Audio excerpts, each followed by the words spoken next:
In tribute to Cristóbal Balenciaga and marking of the 40th anniversary of his death, the Musée Galliera invites you to take a tour around the designer's imaginary museum.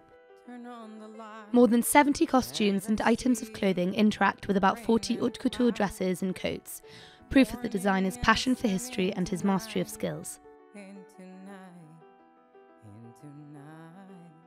On avait un fond très singulier, constitué de pièces hétéroclites du 18e. We had a very unique background, made up of miscellaneous pieces from the 18th and 19th century, textile pieces, luxurious or very modest pieces, all of which had been wisely established by Cristóbal Balenciaga.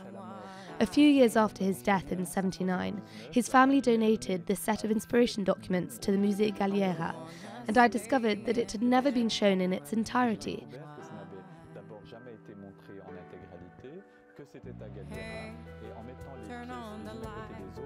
And that it was in Galliera, and by placing the pieces next to each other, we realised in a very candid way that it clearly spoke about the creation of Cristóbal Balenciaga. Ces éléments constitués remontaient à la surface des thèmes forts de la création de Cristóbal Balenciaga.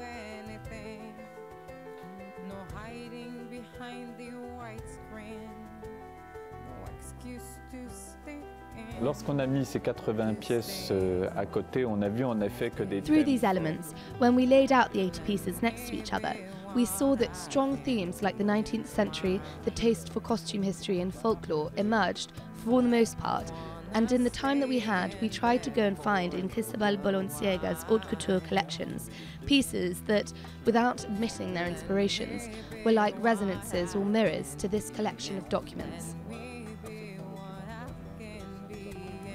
So that led us to show about 30 masterpieces from our collections, all of which are haute couture clothing from between the 30s and 60s.